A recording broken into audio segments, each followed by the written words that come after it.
So if you're watching this video, chances are you're considering becoming a real estate advisor, and I want to give you quick, easy to follow steps that are going to help you in that journey. Quite frankly, I'm also making this video to share with our agents that are recently actually getting on our team. So I want to make this a quick, easy to follow and step-by-step instruction. And also I want to share with you some bonuses at the end that are going to help you understand what's going to keep you in the industry. Now, with that being said, here are the 5 steps that you want to follow to begin with in your journey.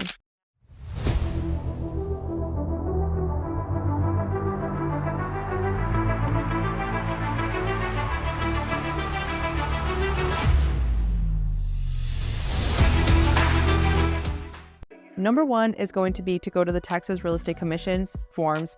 And the reason for that is because you want to actually fill out your application. Now, a lot of people do this the opposite way. What they'll like to do is that they go and start their CE courses, which is basically the test that you need to get for your continuing education in order for you to be eligible to take like your main exam. I don't want to confuse you, so I'll go step by step, but you'll see why the first step is going to be important. The reason why you want to take this first is because there is a background check and a fingerprint check that you need to do on step number 2.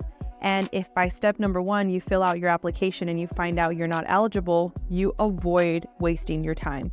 That's extremely important in this journey. I find a lot of people end up going and taking their CEs first, and then they find out they're not eligible, and then you just wasted a bunch of time on things that obviously were not going to be beneficial for you. So filling out your application is extremely important.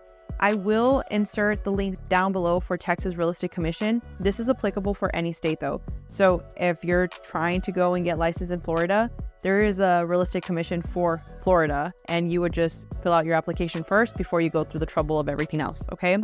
Now, step number 2, as I just mentioned, your fingerprints and your background check. This is extremely important, which again, because you want to make sure you're all clear on your background and your fingerprints, you would have already found that out on your first step based off the denial or the approval. Now, if you have nothing to worry about, you have no felonies, no, funny business like that, you really don't have to worry about, having any issues with that step. But again, I would still encourage you to actually start it because they still need to approve it.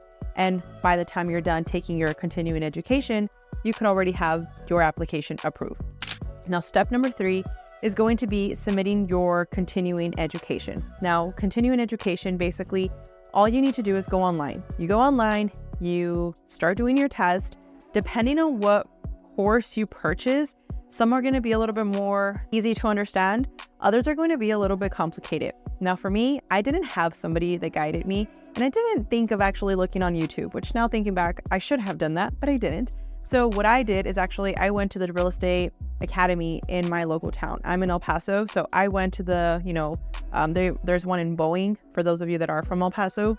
And I went and actually was sitting there Monday through Friday from 8 a.m. all the way up to like 5 p.m. And that's where we're taking our continuing education. Now, there is a good side to that, which is you get to meet other people that are also, on their journey to becoming real estate advisors. You get to meet some instructors.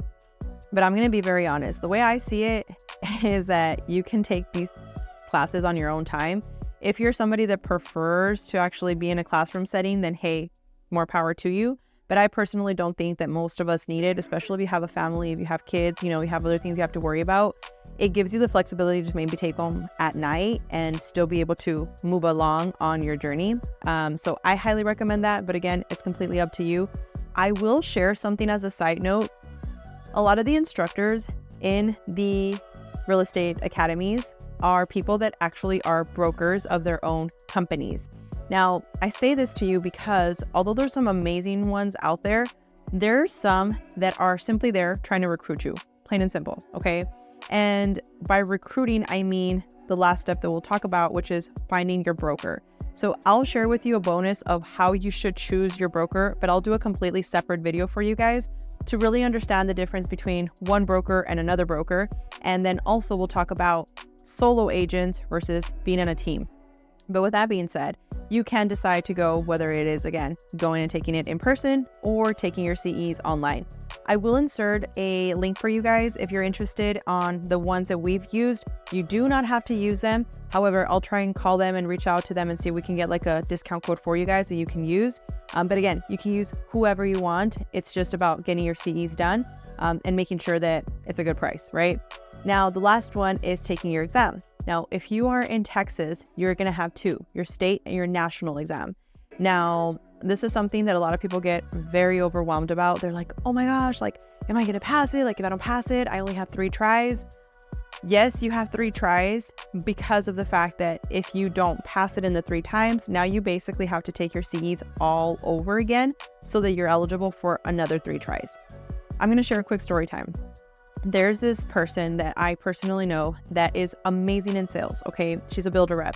And she just gets very consumed by the taking of the test part of things. She knows everything, but she gets so overwhelmed by taking the test that every time she's taken it, she fails it. So the reason I say this to you is because you shouldn't be consumed about actually taking your test and passing it. I'm telling you, it's the easy part. The hard part is staying in real estate.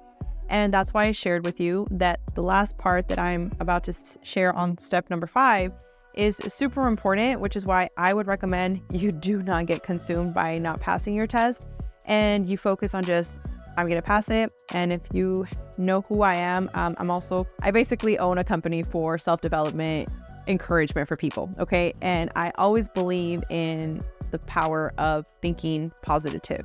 So I share this with you because if you're in a journey of looking to become an agent, there's something within you that is already asking for you to be a better version of yourself. Not that becoming a real estate advisor is going to just automatically do that, but you're looking for growth, right? Chances are you're looking for extra income. And the reason that's important is because you just want to focus on your end result. You want to focus on the fact that you're going to achieve it and that everything's going to work out exactly the way it's supposed to. So I say this as words of encouragement because no matter where you're at in your journey, do not get consumed by a test, okay? Now, the last step, which is step number 5, is going to be actually taking your next step in finding your sponsor. Now, your sponsor basically means what brokerage are you going to work with? Now, I will make a completely separate video for you in terms of how to compare a good brokerage between a bad brokerage. And I don't even want to say the word bad, but just maybe not in alignment with what you're looking for, depending on where you're at in your journey. Now, the reason I say this is the most important part, guys, is because staying in the industry, statistically speaking, is the hardest part. More than not, there's average of 2 transactions that agents are closing a year. Therefore, a lot of agents actually end up having still side jobs or primary jobs, and real estate becomes just like a side gig where they're trying to get an extra $2,000 a year, $5,000, $10,000 if they're lucky. So I say this to you because finding the right brokerage is extremely important in your growth. A lot of brokers out there, they will not take the time to help somebody get licensed because they believe that's a waste of time. I actually believe that you can pay it forward and help somebody get their license. And at the end of the day, they're going to be so thankful for the fact that you actually helped them and you cared about them that they'll be willing to work with you. I've had that happen with some of my rock star people. And I see it in them. I see that they appreciate the fact that we took the time to teach them something that nobody else was willing to guide them in. Now, number 2, finding your right broker is going to allow you to really service people from a different perspective. And I'll share with you a quick little side note. So I've seen a lot of brokers out there that they hold themselves to a really high standard, being that they have like 200 plus agents working what they would call under them. They call them team members, but not really, because what happens is that a lot of them are actually not taking the time to see where that person is struggling. And they're just taking on whoever and anybody onto their team just so that they look like they have a big organization. And at the end of the day, a lot of their people are not eating. A lot of their people are not closing transactions. And that to me is a disservice to the people that you have in your organization. For me, I rather have 40, 50 heavy hitters that are actually in it to help their clients. Therefore, the law of reciprocity is coming back to them, and whatever you're putting out is coming back to you. Therefore, they're being taken care of. I say this to end my point at finding the right broker is extremely important. Finding the right people that are willing to back you up is extremely important. And on another video I'll make for you is basically explaining to you the difference between a cloud-based brokerage and a brick and mortar brokerage. When I first started, I started with Century 21 many years ago, and I believed that going with Century 21 was going to help me make a lot of connections and help a lot of people. That was not really how it worked, because people could care less about the brokerage you're in. They care about who you are and what you bring to the table.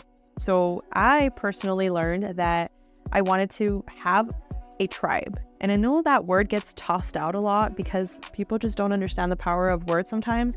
And really a tribe, what it is that you stay united and that you're willing to pay it forward. And in my organization, for instance, I have my own team, but I hang my license with Real. Real Broker is one of the fastest growing brokerages in the whole United States right now.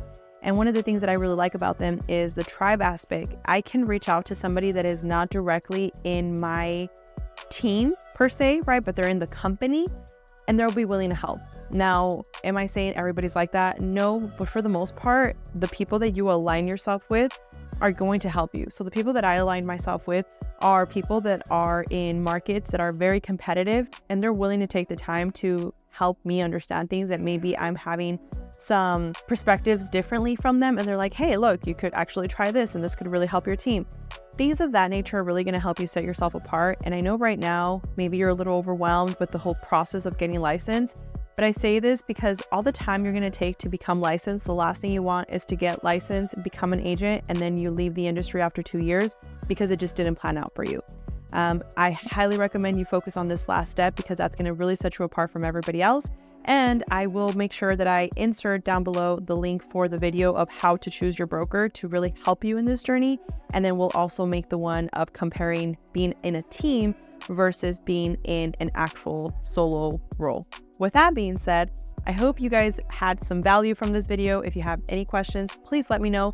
And if you could please leave a comment down below, that helps tremendously to really understand if there's anything maybe we should add on a future video or maybe improve on, whatever the case is.